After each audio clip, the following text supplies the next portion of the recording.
Assalamualaikum warahmatullahi wabarakatuh. Alhamdulillah. Assalatu wassalamu ala rasulillah. La hawla wa la quwata illa billah. Wa ba'du. Para pemirsa yang berbahagia, keluarga besar Korfri, mudah-mudahan momentum ini membuat kita terlimpahkan rahmat dan kasih sayang Allah Subhanahu wa taala.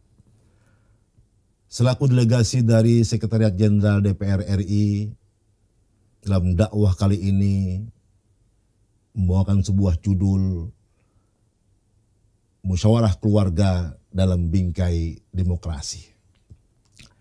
Bicara masalah keluarga, saya analogikan sebagai pasukan yang sedang mengibarkan bendera merah putih.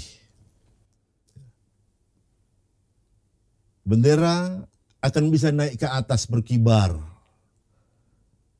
jikalau ada 2 orang minimal sebagai petugas pengibar bendera. 2 orang ini kita umpamakan sebagai suami dan istri yang sedang menjalani rumah tangga. Maka keduanya harus saling mengerti dan memahami keinginan masing-masing. Maka ketika seorang istri menarik satu tali, maka suami harus memahami apa yang sedang dilakukan oleh seorang istri, yaitu mengulur. Dan sebaliknya, ketika seorang suami menarik tali yang satu, maka seorang istri pun harus mengulur yang satunya. Maka dengan demikian, saling pengertian akan membuat bendera berkibar secara pelan. Naik ke puncaknya. Inilah puncak sakinah, mawaddah, dan rohmah yang ingin dicapai oleh sebuah rumah tangga. Lalu bagaimana kalau kedua-duanya saling menarik? Suami menarik, istri menarik. Apa yang terjadi? Kemungkinan tiang bendera akan runtuh, akan jatuh. Akhirnya apa? Bendera tidak akan pernah berkibar. Stagnan di tempat. Bahkan kalau kita lihat lomba tarik tambang, masing-masing narik, tambangnya kuat, stagnan. Tambang tidak kuat, putus.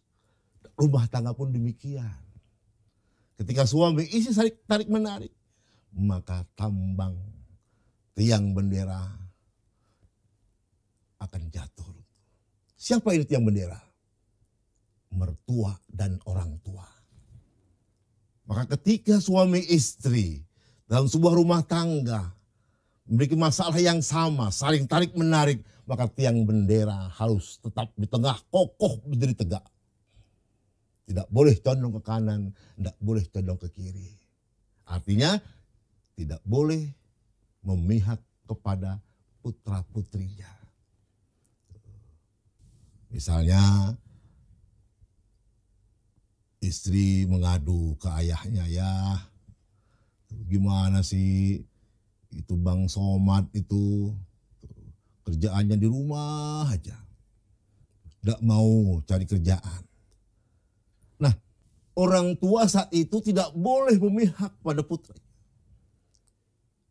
Dengan kalimat, lo sih, gue bilang jangan sama dia. No, ada ustadz no di samping rumah, sama dia nikahnya.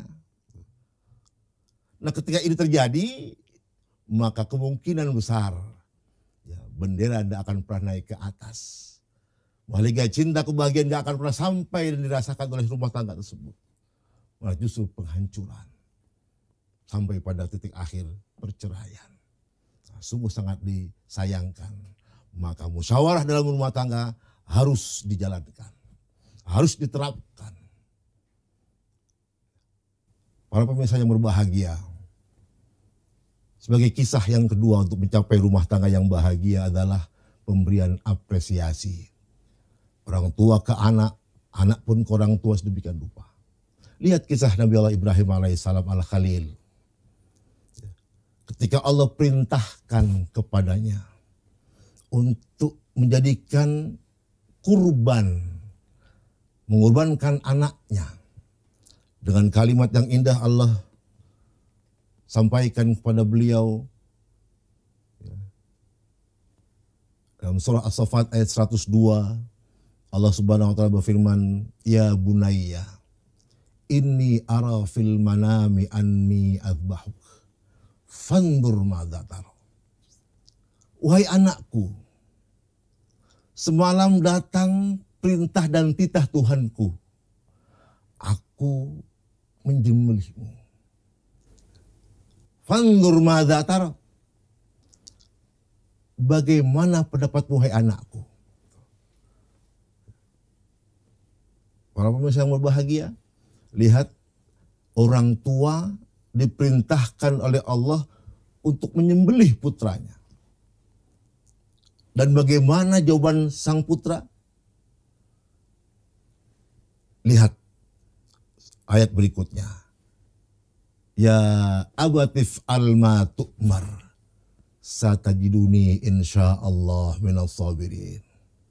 Wahai ayahku, jikalau itu perintah datang dari Tuhanmu, lakukan ya ayahku. Ini anak yang soleh, anak yang diapresiasikan, anak yang dihargai, diajak berbicara, diajak dialog, dimintakan pendapatnya. Maka dengan bangga dia katakan, ya abatif alma tu'mar, wahai ayahku, lakukan jikalau itu datang dari Allah Subhanahu wa taala. Coba anak kita, Pak, Bu, ya. Kita minta, nak, semalam ayah mimpi untuk menyembelihmu. Bagaimana coba? Apa jawabannya? Saya yakin dan percaya anaknya mengatakan, ayah gila, ayah udah sinting.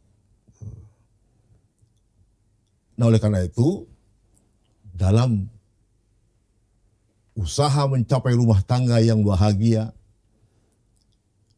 berikan apresiasi kepada semua keluarga.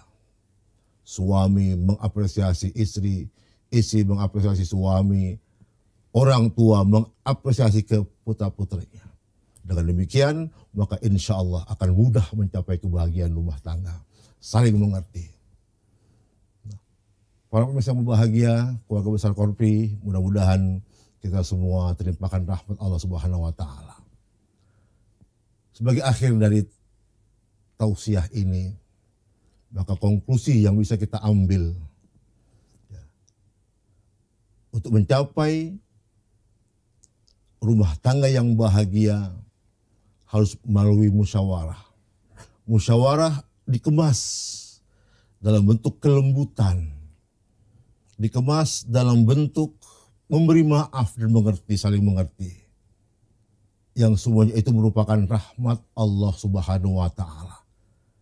Dengan itulah rumah tangga yang bahagia, sakinah, mawaddah dan rahmah akan dirasakan oleh seluruh komponen keluarga yang ada. Sekian, Assalamualaikum warahmatullahi wabarakatuh.